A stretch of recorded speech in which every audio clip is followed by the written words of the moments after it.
Welcome to the Johns Hopkins Women's Health Podcast, A Woman's Journey, Insights That Matter. I'm Kelly Gear-Ripken, and I invite you to listen to Johns Hopkins specialists discuss the latest topics in women's health. Now here's your host, Lily Shockney. Hi, this is Lily Shockney from A Woman's Journey at Johns Hopkins, and this is our podcast, Insights That Matter. Today's topic, breast cancer, is personal. As a breast cancer survivor and former administrator of the Johns Hopkins Breast Center, I have devoted my life to improve the lives of women with breast cancer and fostering early detection. Here to discuss new science about breast cancer is breast cancer researcher Dr. Vered Stearns. First, let's review what we know and what we are learning about risk factors for breast cancer traditionally and those that are emerging. Thank you for having me on today. We know that being a woman and growing older are the main risk factors related to breast cancer. Many women will come and see us and say, but I have no risk factors. Why did I develop breast cancer? So that's the first thing I want every woman to know. Just by being a woman, and then as we age, our risk goes up, and 1 out of 8 or 9 women in Western societies will develop breast cancer. Now, there are some risks that traditionally we have associated with breast cancer. Many of those are what we call hormonal risk factors. So having a young age of menarche, not being pregnant until later age or never being pregnant, and having a late menopause are known risk factors. Taking some sorts of hormone replacement therapy also increases the risk of breast cancer. We do know that in some families there are genes that put individuals at very substantial risk at breast cancer, but sometimes we don't find a gene. We always ask about, in particular, first-degree relatives, but if the families are small, we need to know about every potential relative, and not just about breast cancer, but other types of cancer. More recently, we started looking at more individualized risk. We know that even if a woman has a gene, she might not develop breast cancer. So there are things like breast density that can be determined at the time of a mammogram. And then we are looking at more sophisticated tests, either using imaging or blood markers that hopefully will allow us in the future to give women more individualized risk determination. Thank you. I think oftentimes that women assume if they don't have any family history of breast cancer, then the likelihood of them getting breast cancer is extraordinarily low, when instead it actually falls into the 1 in 8. And more and more women are skipping their mammograms as they get older. And that's something that we certainly don't want them to do, because as you mentioned, as we get older, then our risk goes up higher. It doesn't say a lot for longevity, but it does say a lot of the importance of understanding that, so that we're taking good care of our health, particularly our breasts. Are many breast cancers detected by self-examination? So what we see is that in younger women, especially women who are not even at the age of having their first mammogram, many of those cancers will be self-detected. A woman will feel something abnormal in her breast, a mass, usually, and that will bring her to the attention of a physician. As women grow older, it's more likely that the mammogram will detect a cancer. And as you mentioned, yes, this is a cancer that happens more often as we age. So it's very important for women and their physicians to have a clear understanding of their overall health. The latest age of having a mammogram might be different depending on other diseases a woman has. If a woman is healthy and is 80, maybe she should still have a mammogram if she has 10 years ahead of her. If a woman has many other illnesses that may be life-threatening in the near future, maybe she shouldn't have a mammogram anymore. So it's not a one cutoff age for every woman. That's a very good point, that one size does not fit all, just like bras do not fit all women with one size for sure. Since we know that mammography can identify early breast cancer, why has screening for breast cancer remained controversial, particularly over the last couple years?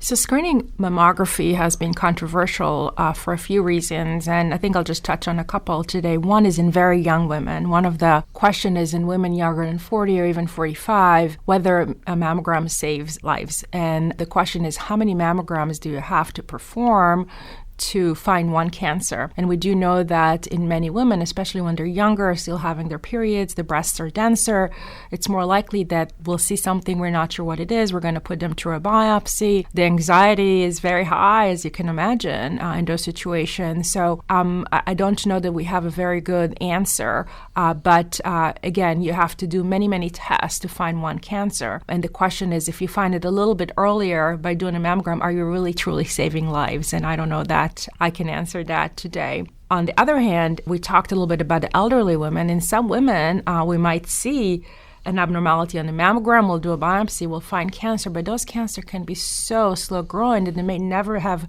an impact on that woman's health. So we both overdiagnosing cancers in the older women and potentially underdiagnosing if we're not doing a mammogram. So we need to fine-tune our understanding in who should have a mammogram and when. I'm hoping that new tools will help us in the future determine which cancer can be just watched. We're doing it with prostate cancer today. Some prostate cancer can just be watched. I believe that there are some early breast cancer that can be watched as well. We just don't know which one those are today.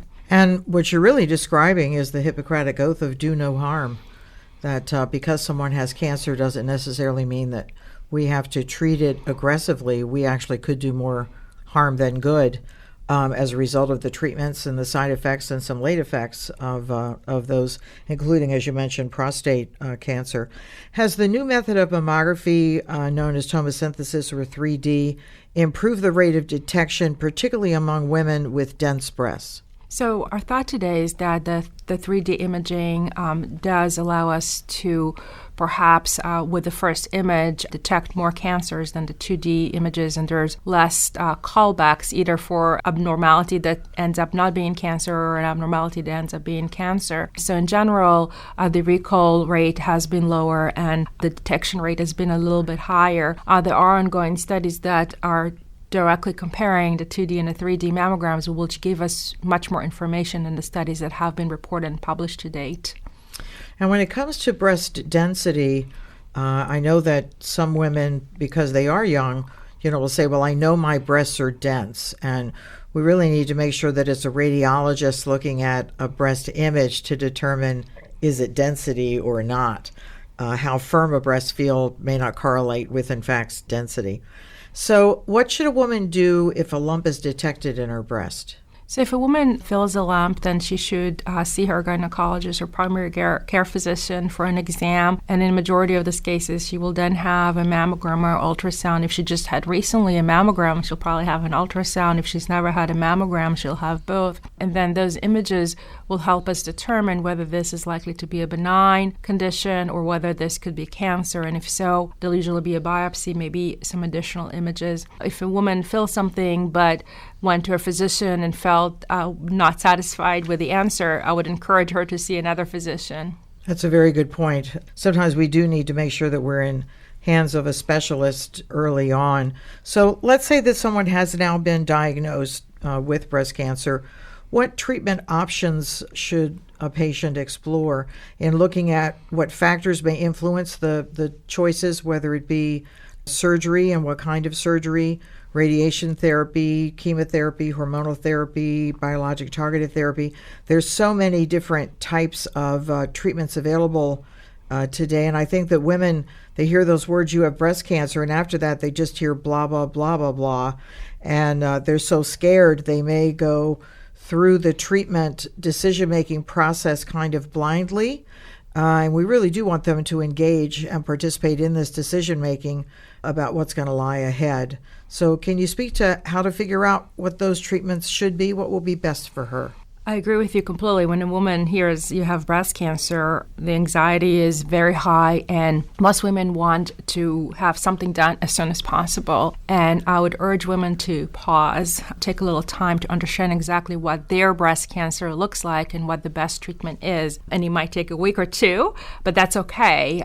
In the lifetime of a cancer, this is short. So I would encourage them not to go to the first physician who said, we'll have surgery tomorrow. But I want them to take their time, make sure they're in the right right center and with the right physicians, and they have a plan, not just the next step. And as you mentioned, there are many types of treatment, and that will be tailored to the woman based on her age, other illnesses she might have, what the tumor looks like under the microscope, and what the stage of the cancer seems to be. So we have what's called a clinical stage, which is from 1, 2, 3, and 4, and it's based on the size of the cancer and whether it's involved local lymph nodes or more distant sites. The majority of women will be diagnosed between stages 1, 2, and 3, so that's an early breast cancer that can be potentially cured. Now, the treatments could be quite substantial.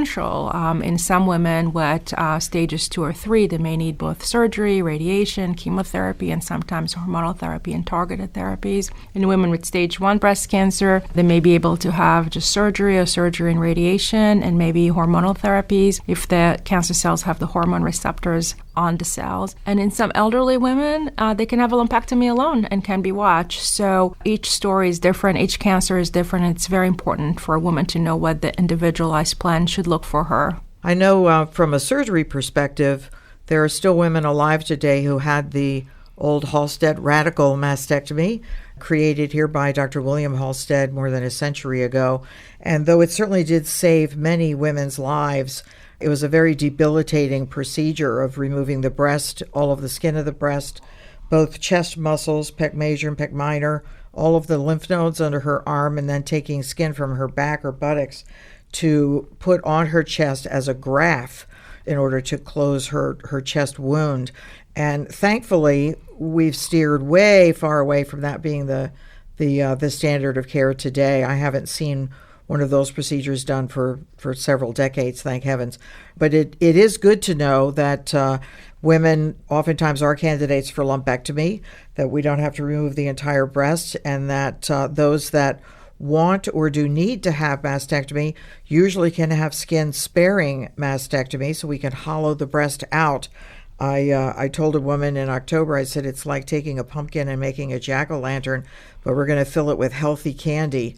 And she could have an implant, or she may have fat from another part of her body to fill it, commonly abdominal fat, which usually is there if a woman's had a couple children, usually as she has a little tummy. Sometimes we use buttocks fat or even inner thigh fat. It does need to be her fat. I cannot tell you how many individuals have called me and have said, my neighbor has a friend, so she doesn't even know her, and she needs to have a mastectomy, and she's very thin. I would like to donate all of my fat, my tummy fat, my hiney fat, my inner thigh fat. And the only time we can actually use somebody else's is when it is an identical twin, so they've got the same DNA. And we've done several twins here where the individual diagnosed was a little thinner, and so her sister was happy to offer her DNA matching fat. We also sometimes can save the nipple and areola, which is also very important for some women. And doing 3D tattooing as well is another option. Where we're looking at radiation therapy for those that may need radiation, that is so different than the way it used to be too. I mean, we can pinpoint it right to where we need to have it done. There are physicists that are working behind the scenes, which usually patients never get to meet, but they're extraordinary with the radiation oncologist to map out what needs to be zapped and what doesn't need to be zapped. And I remember when I was in nursing school, which was forever ago, 45 years ago, we had one drug that we could give for chemotherapy. And today there's so many options, and that's definitely something that I'm pleased to see, though it's unfortunate when a patient may need chemotherapy.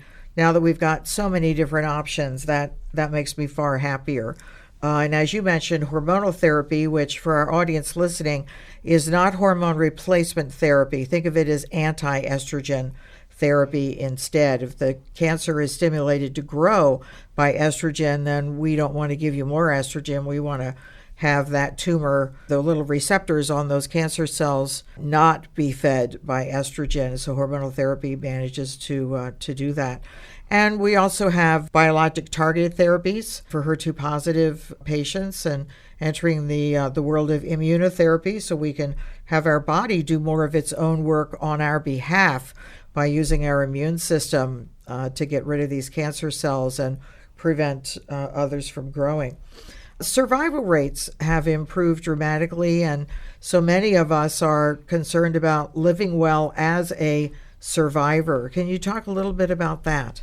So, as you mentioned, Lily, I, too, through my professional life, have observed how initially we did more. So, surgeries became more extensive, radiation and chemotherapy, but now we're scaling back. So, it's really nice to see most women having lumpectomies, nipple-sparing mastectomies, and that the reconstruction has gotten, there's so much better, so many options for women. And likewise, with the chemotherapy, with the hormonal therapies, with the targeted therapies, for a period of time we were adding number of years, we were adding agents, but now there are newer studies. They are tests that can be obtained on the tumor tissue that would help us determine with more accuracy whether a woman needs chemotherapy or not. And hopefully in the future will help us decide if a woman need to be on some of those hormonal agents for 5 years or 10 years, etc. So I'm hoping that with less therapy, there will be more healthy survivorship. But yes, women need to be very aware that some of those treatments will have implications, and it's very important for them to have those conversations with their physicians. So for example, some chemotherapies can be harmful to the heart. It's very unusual, but it's something that needs to be determined. So if a woman has other risk factors for heart disease, maybe those drugs are not good for her. Some could be associated with long-term neuropathy. So if a woman has diabetes, maybe it's not the best drug for her. Hormonal therapy can be detrimental on bone health, so it's very important to have a baseline bone density test and have regular follow-up. And then there's some side effects that are bothersome and affect greatly quality of life. So, for example, as we mentioned, many cancer cells will have the hormone receptors on them, the estrogen, progesterone receptors, and those women will be recommended an anti-estrogen therapy, either a drug like tamoxifen or aromatase inhibitors. They reduce the amount of estrogen that is seen by the cell. And those women could have hot flushes, muscle aches, vaginal dryness, and many other symptoms that affect their quality of life day to day. So it's very important for them to discuss potential interventions with their doctors. And also, if those are very, very significant, they really alter their quality of life, go back to the drawing board. What is the risk of cancer coming back? What is the benefit from each of those treatments? Is this something I should keep taking? So if a woman had a tiny cancer and had both breasts removed, maybe she doesn't need to take anything. So those are very, very important questions to ask.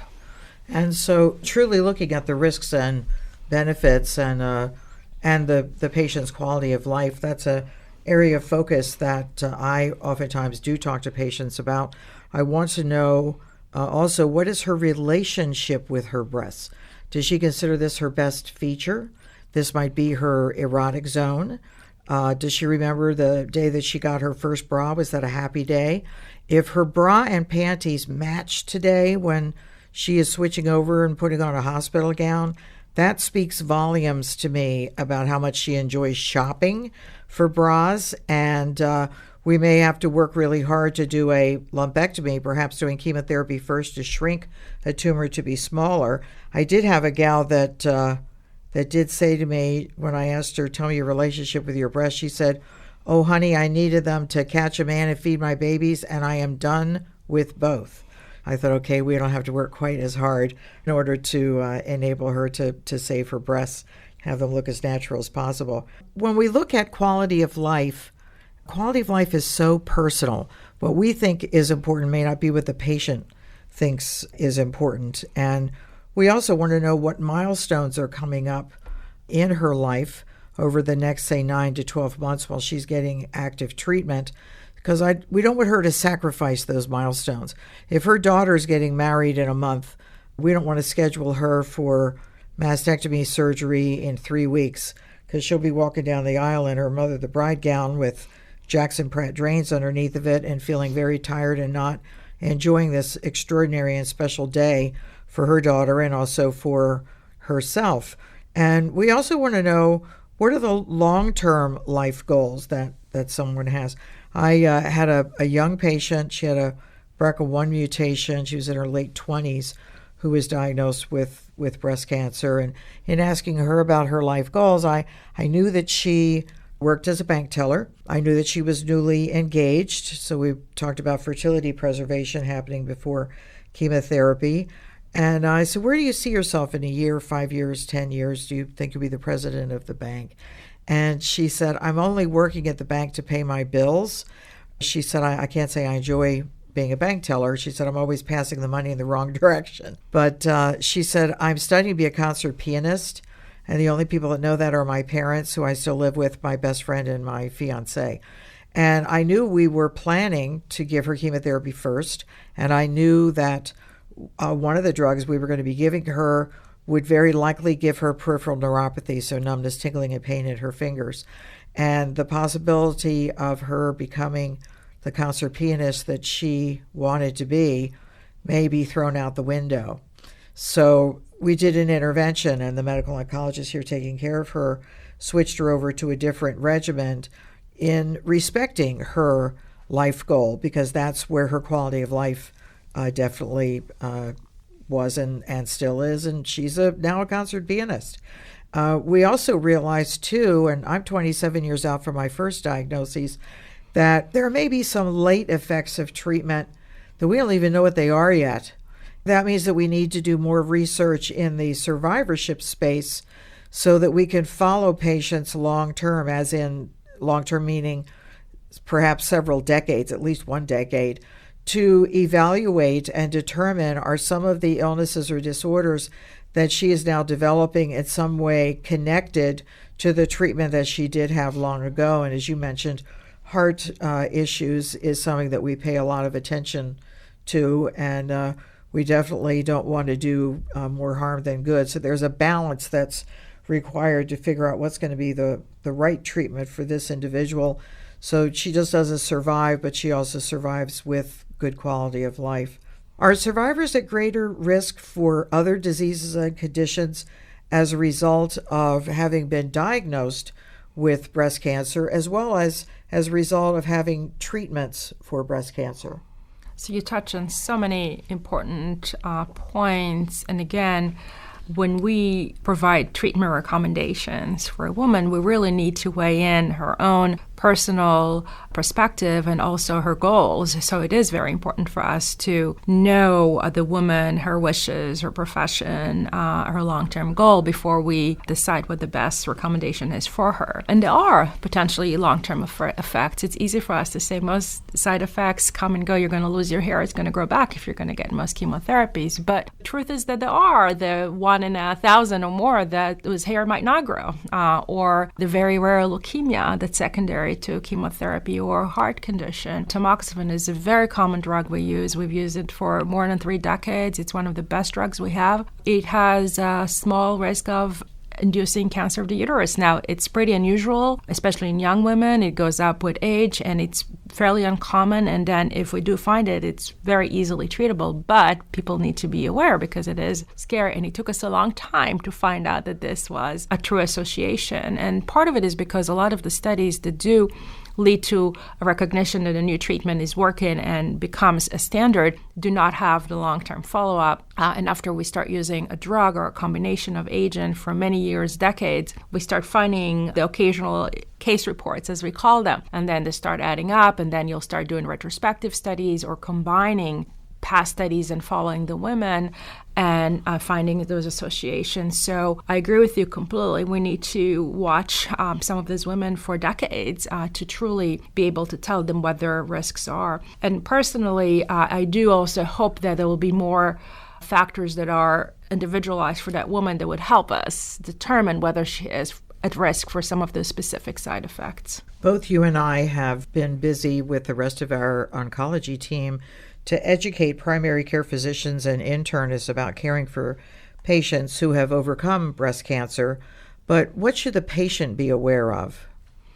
So patients, once they've had breast cancer, as you know, are very anxious, and they are going to try and attribute almost everything that happens to them to the breast cancer. Now, the majority of women are going to be fine and going to be survivors long-term and will have few side effects, but you still have to have in the back of your mind a history of breast cancer. So what I usually tell women once they finish their acute part of their treatment and start follow-up is that you're going to get aches and pains and flus and colds that's okay. And anything that comes and goes that is not related to your cancer, but anything that you're not sure about, it gets worse, you need to take something for it. Those are the kind of things I need to know about. Or you're going to go to your primary care doctor and have it evaluated. And then we're a little bit more liberal with tests if something is of concern to us. But at the same time, you got to live your life. You got to enjoy your life. The risk of cancer coming back is very small. But if there's any abnormality or any symptom that doesn't seem to fit other things going on in your life or is persistent, then we do want to hear about it and pursue that. So that leads us into a discussion now about individuals who will get metastatic disease. Some patients will start off from the beginning with stage 4 metastatic breast cancer, but the majority of women who are diagnosed with metastatic disease have had breast cancer at an earlier stage, and now it's raised its ugly head again, going to the bones or sometimes the lung, even the brain. As you know, I've been very focused on providing retreats for women with stage 4 breast cancer. We hold 2 a year. One is for couples, and the other is for women not in a relationship, so they bring their female caregiver, and over 3 days and 2 nights, we have them do a lot of networking, but also a lot of thought-provoking questions. Some very difficult questions in some cases are answered so that we can help prepare them for what will lie ahead, whether that be a year from now or more than a decade from now. What are you seeing in the metastatic space from a treatment perspective? Because I know there's some newer drug categories at long last that have been developed that we're now able to provide. And I'm certainly seeing women with stage 4 living longer and living in harmony with their breast cancer. So they're still working full time. They're still enjoying their life, which is wonderful to see. Metastatic breast cancer today, for the most part, is not cancer that we can cure. But as you said, women can live with it for years, decades even. So it's important for a woman, again, to ask her care team, what should I expect? So, for example, if a woman had an early breast cancer and the cancer came back 10 years later, and it's in very few parts of her body, and it has a hormone receptor, she's probably going to live with that for many, many years. And many of those years will be with some sort of hormonal manipulations. And we have some amazing new drugs that are added to hormonal therapy, such as CDK inhibitors, PI3 kinase inhibitors are probably going to enter the market pretty soon. So we have many medications that would allow her to stay on those treatments for a very long time and live her life, as well as she wants to. If she wants to work, great. And women travel and have really good quality of life. We do have to balance symptoms of some of this medication, but again, they tend to be very tolerable. Some women will need chemotherapy, and that becomes more part of their life. And that's maybe a time when they want to adjust their schedule and decide for themselves what's most important for them. And those are decisions that we can help them with. Now, touching on the retreats, I think those are very important opportunities for women and their loved one caregivers to explore some of the issues beyond just treatment. I find that a lot of time women don't want to talk to their oncologist about some of those because they feel like they want their oncologist to be there and help them fight the cancer. Now, they'll be there for them no matter what, but they feel like they want to sometime channel some of those questions to someone who's a little bit of an outsider to their day-to-day care. So having those opportunities to ask questions, to get other experts to help them some decisions they have to make or planning is crucial. Yes, I definitely do agree with you. And I know that we see a lot of patients here with stage 4. It's refreshing to not have to have doom and gloom right from the start, but to be able to have more and more women living in harmony with this disease. Well, Vered, I'm so tickled that you were able to join us today. Thank you so very much for sharing your wisdom about breast cancer and its treatment. And for those of you that are survivors out there, we all got drafted. Nobody elects to join this club, but I hope that you are living well, making new life goals, and enjoying your womanhood as a survivor. Thank you. Thank you for listening to A Woman's Journey podcast. Join me, Kelly Gear-Ripken, your host, Lily Shockney, and a variety of Johns Hopkins experts on the first Thursday of each month to learn about medical advances in women's health. A Woman's Journey is grateful for the unrestricted educational grants from Bioscience Webster and Boston Scientific that support our podcast series, Insights That Matter. For more information about A Woman's Journey, visit our website, hopkinsmedicine.org/A Woman's Journey. Please like us on Facebook and Twitter, and again, visit our website at hopkinsmedicine.org/A Woman's Journey. Until next time, stay well.